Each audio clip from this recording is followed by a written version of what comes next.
మా కల్వకుర్తి నాయకుడైన ఆనందన పైన కొన్ని విమర్శలు చేసినందుకు నిన్న మేము సమాధానం ఇచ్చాము. సో బీజేపీ నాయకులకు అది డైజెస్ట్ కానట్టుంది. సో వాళ్ళేమో ఈరోజు మళ్ళీ వాళ్ళ దగ్గర కరెక్ట్ సమాధానాలు లేకుండా ఈరోజు వచ్చేసి కొన్ని ఆరోపణలు చేస్తున్నారు. వాళ్ళు ఆరోపణలు ఏంటి అంటే నిజంగానే వాళ్ళ దగ్గర ఏదైనా ఆధారాలు ఉంటే ఆరోపణలు చేయాలి. అవన్నీ లేకుండా కేవలం ఆరోపణలు చేస్తే అవి కరెక్ట్ కాదు, అది పద్ధతి కూడా కాదు. వాళ్ళు ఆరోపణలు ఏం చేశారంటే మా ఆనంద్ కుమార్ అన్న వచ్చేసి ఆయన సర్పంచ్ ఉన్న టైంలో ఏవో వెంచర్ల గురించి ఏదో మెన్షన్ చేస్తున్నారు. అలాంటిది ప్లాట్స్ ఏవైనా ఆయన నిజంగానే అలాంటిది ఏదైనా తప్పు చేసిన వ్యక్తి అయితే మీ దగ్గర ఏదైనా సాక్ష్యాలు ఉంటే ఆ సాక్ష్యాలు తీసుకొని మీరు కల్వకుర్తి మహబూబ్ నగర్ చౌరస్తాకి వస్తారా, శివాజీ చౌక్ వస్తారా, ఎక్కడ వస్తారో రండి, మేము కూడా వస్తాము. నిజంగానే మీ ఆరోపణల్లో ఆధారాలు ఉంటే మేము ఆనంద్ కుమార్ అన్నతో ఆయనకు రాజకీయ సన్యాసం తీయిస్తాము. అలాగే మీ దగ్గర ఆ ఆరోపణలను రుజువు కాకున్నప్పుడు మీరు మీ ఆచారి వీళ్ళందరూ కూడా ముక్కుకు నేలకు రాసి మీరు కూడా రాజకీయ సన్యాసం తీసుకోగలే దమ్ము ఉంటే మీరు రోడ్డుపైకి వచ్చి మా ఆడవాళ్లకు సమాధానం ఇవ్వాలని నేను కోరుకుంటున్నాను. ఏవి కూడా ఆధారం లేకుండా ఆరోపణలు చేస్తే బాగుండదు. అది కూడా ఒక ప్రజానాయకుడి గురించి మీరు మాట్లాడితే మాత్రం ఊరుకునేది లేదు. ఇది మా తరఫున మీకు హెచ్చరిస్తున్నాము.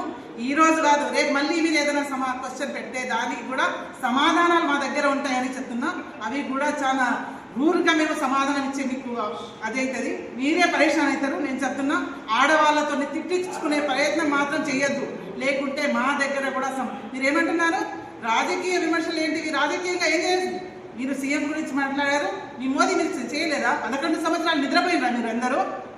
ఆ రోజు అడగలేదండి, ఎక్కడ పోయింది 15 లక్షలు, ఎక్కడ పోయిన ఉద్యోగాలు? ఆ రోజు లేదా మీకు? అన్నీ అమ్ముకున్నారు కదా, అన్ని ప్రైవేట్ చేసేసారు కదా, మీకు ఇవి అన్నీ అడగరా మీరు? ఎక్కడ పోతే కల్వకుర్తికి వదిలేస్తారు, ఆమన్గల్కి పోతున్నారు. ఆమన్గల్లో గెలవలేదంట. ఆమన్గల్ కాదు కదా మీది, ఇది కల్వకుర్తి కదా. కల్వకుర్తి గురించి మాట్లాడండి. ఆయన నేను ఆచారంగానేమో ఆడ పాలిటెక్నిక్ ఏమో ఆమన్గల్కి కావాలంట, కల్వకుర్తికి వద్దంట. అంటే మీరు కల్వకుర్తికి ఎక్కడ పోయి అన్యాయం చేయాలని డిసైడ్ అయి కూర్చున్నారా బీజేపీ నాయకులంతా? అసలు కొంచెమన్నా ఉందా మీకు? నిజంగానే సిగ్గు శరం ఉంటే, మీ దగ్గర దమ్ము ఉంటే రండి, ఎక్కడ వస్తారో రండి, మేము వస్తాము. నిజంగానే మీరు రుజువు చేయగలిగితే దానికి సమాధానం మా దగ్గర దొరుకుతుంది. ఇది హెచ్చరిస్తున్నాము, మళ్ళీ రిపీట్ కావద్దు. మొన్న ఆనందన్న గారిని వ్యక్తిగతంగా విమర్శిస్తూ బీజేపీ నాయకులు ఆయన రాజకీయము పనికిమాల రాజకీయం చేస్తుంటూ నీతిమాల రాజకీయం చేస్తున్నట్టు ఆయన పైననే కేవలం ఆయన కోసమే ఒక ప్రెస్ మీట్ ఏర్పాటు చేసుకొని ఆయనను కల్వకుర్తి ఎమ్మెల్యే మా కసిరెడ్డి నారాయణ రెడ్డి గారిని దూషిస్తూ వాళ్ళు ఒక రకమైనటువంటి వ్యంగ్యంగా మాట్లాడుతూ ఒక ప్రెస్ మీట్ పెట్టడం జరిగింది. దానికి ధీటుగా నిన్న మేము మా పార్టీ ఆధ్వర్యంలో కల్వకుర్తి పట్టణ కాంగ్రెస్ పార్టీ ఆధ్వర్యంలో మేము ఒక ప్రెస్ మీట్ పెట్టడం జరిగింది. ఆ ప్రెస్ మీట్లో భాగంగా ఈరోజు వాళ్ళు మళ్ళీ మాకేదో సవాళ్ళు ప్రతి సవాళ్ళు విసురుతున్నట్టుగా నాకు ఇప్పుడే ఒక మిత్రుడు వాట్సాప్లో ఒక మెసేజ్ పెట్టాడు, వాట్సాప్లో ఒక వీడియో పంపించాడు. కల్వకుర్తి పట్టణంలోని ఆనంద్ కుమార్ గారు సర్పంచ్గా ఉన్న రోజులు లేఅవుట్లు చేసి గ్రామ పంచాయతీకి సంబంధించిన ప్లాట్లు అమ్ముకున్నారని చెప్పి ఒక వీడియో పెట్టింది. ఆనంద్ కుమార్ గారు కానీ లేకపోతే మా నాయకులు ప్రస్తుతం మా కాంగ్రెస్ పార్టీ నాయకులు సర్పంచ్గా చేసిన పీరియడ్లల్లో ఎక్కడ కూడా ఒక్క గజం భూమి కానీ ఒక్క ప్లాట్ల ఒక్క రాయి కానీ సొంతంగా వాళ్ళ అవసరాల కోసం కానీ వాళ్ళ కుటుంబ సభ్యులకు కానీ ప్రభుత్వ భూమిని ప్రభుత్వ ప్లాట్ను వాళ్ళ అవసరాల కోసం వాళ్ళ కుటుంబ సభ్యుల కోసం రిజిస్ట్రేషన్ చేసుకున్నట్టు కానీ అమ్మినట్టు కానీ మీరు నిరూపణ చేస్తే మేము ఆయన తరఫున నేను కూడా చెప్తున్నా, ఆనంద్ కుమార్ గారి తరఫున ఆయన గారికి సమాధానం ఇవ్వాల్సింది నేనే చెప్తున్నా. మీరు ఇవన్నీ నిరూపణ చేయగలిగితే మీరు ఎక్కడ పెడతారో పెట్టండి చర్చ, మేము కూడా ఆయన తరఫున మేము వస్తాము, అవసరం అనుకుంటే ఆయన కూడా పిలుస్తాము. నిజంగా అటువంటి ప్రభుత్వానికి సంబంధించిన భూములు మీరు ఏమైనా నమ్ముకున్నారా అని చెప్పి మేము కూడా అడుగుతాము. అది మన నిరూపణ జరిగితే ఆనందన్న గారితో ఒరిజినల్గా రాజకీయంగా శాశ్వతంగా దూరం చేసే ప్రయత్నం మేము చేస్తాము. అది మేము తీసుకుంటాం మా బాధ్యతగా. నువ్వు చేసిన ఆరోపణలు కానీ నిజం కానట్లయితే మరి మీరేం చేస్తారు? భారతీయ జనతా పార్టీ నాయకులు బుద్ధి సిగ్గు సోయి తెచ్చుకొని మీరు ఆచార్య గారిని చేస్తారా, రాజకీయ సన్యాసం మీరు చేస్తారా, మాకు ఎవరైనా చేసుకోవాలి, మాకు సంబంధం లేదు. కానీ మీరు చేసింది తప్పని రుజువు అయితే మేము ఆయన తప్పు చేసిందని ఆయనది రుజువు అయిందనుకో ఆయన తరఫున మేము చెప్తున్నాము, రాజకీయాలకి శాశ్వతంగా దూరం అయ్యే ప్రయత్నం మేము చేస్తాం. ఆయన తరఫున మేము కూడా చేస్తాం. రాజకీయంగా నిజంగా ఒరిజినల్గా మేము రాజకీయ సన్యాసం తీసుకోవడానికి ప్రయత్నం చేస్తాం, రాజకీయ సన్యాసం తీసుకుంటాం. ఒకవేళ ఇది నిరూపణ కాకపోతే మీరు అంబేద్కర్, మీకు రాజకీయ సన్యాసం అవసరం లేదు. భవిష్యత్తులో మీరు ఉండండి, మీరు మేము కలిసి రాజకీయాల్లో పోటీ చేద్దాం. ప్రజలు ఎవరిని గెలిపిస్తారు, ఎవరిని ఓడగొడతారో అది ప్రజలు చూసుకుంటారు.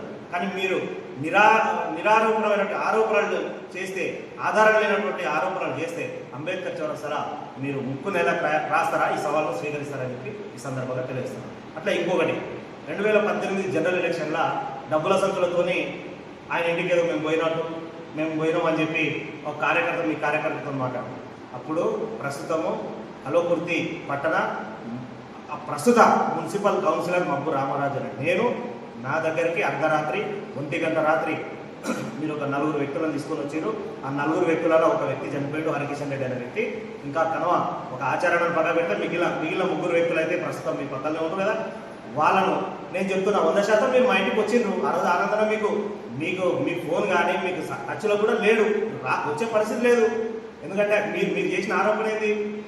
ఆనంద్ కుమార్ అనే వ్యక్తి ఇక్కడ అధికారం ఉంటే అక్కడ పోతాడు, ఏ ఎమ్మెల్యే గెలిస్తే ఎమ్మెల్యే పోతాడు, ఆనంద్ కుమార్ డబ్బుల కప్పుడు పోతాడు అని చెప్పి మీరు మాట్లాడిన తీరుకు నిన్న నేను చెప్పిన సమాధానం. 2018 జనరల్ ఎలక్షన్లో మీరు వచ్చినప్పుడు మేము కాంగ్రెస్ పార్టీ వెంట నడిచినాం. ఆ రోజు కాంగ్రెస్ పార్టీ అధికారంలో లేదు. ఒకటి. రెండోది ఏంటంటే మీరు వచ్చి మా ఇంటికి వచ్చి 12:30 1 గంట రాత్రి మా ఇంటికి వచ్చి నీ కార్యకర్తలతో నాతో మీరు ఆచార్య కల్పించినట్టు ఫోటో తీసి సోషల్ మీడియాలో పెట్టి మా ఇంటికాడ హల్చల్ చేసి రాత్రికి రాత్రే రామరాజు అనే వ్యక్తి ఆనంద్ కుమార్ గారి ముఖ్య అనుచరుడు, భారతీయ జనతా పార్టీలో కలుస్తుండు, భారతీయ జనతా పార్టీలో ఆనంద్ కుమార్ కూడా మాట్లాడుతుండు, ఆనంద్ కుమార్ కూడా ప్యాకేజ్ మాట్లాడమని చెప్పి మీరు సోషల్ మీడియాలో పెట్టింది నిజం కాదా? ఇది అబద్ధమైతే ఆ రోజు నేను, నా భార్య, నా పిల్లలు తప్ప మా ఇంట్లో మా అమ్మ, ఓన్లీ నా కుటుంబ సభ్యులు మీరు వచ్చిరు. ఇప్పుడు నిజం ఒప్పుకునే ప్రయత్నం మీరైతే చేస్తలేరు అనుకున్నాం. చేసేపటికి మీరు దేవుని నమ్ముతారు కదా, ఏ దేవుని ప్రమాణం చేద్దాం, మీరు వచ్చిరా రాలేదా, నేను మొత్తం మీరు నమ్మాలి. ఆరోపణలు ఏదైనా చేసినప్పుడు ఒరిజినల్గా నిజంగా రాజకీయంగా ఆరోపణ చేస్తే చేసుకోండి. రాజకీయాలలో నీ పార్టీ నీకు గొప్ప ఉండొచ్చు, నా పార్టీ నాకు గొప్ప ఉండొచ్చు.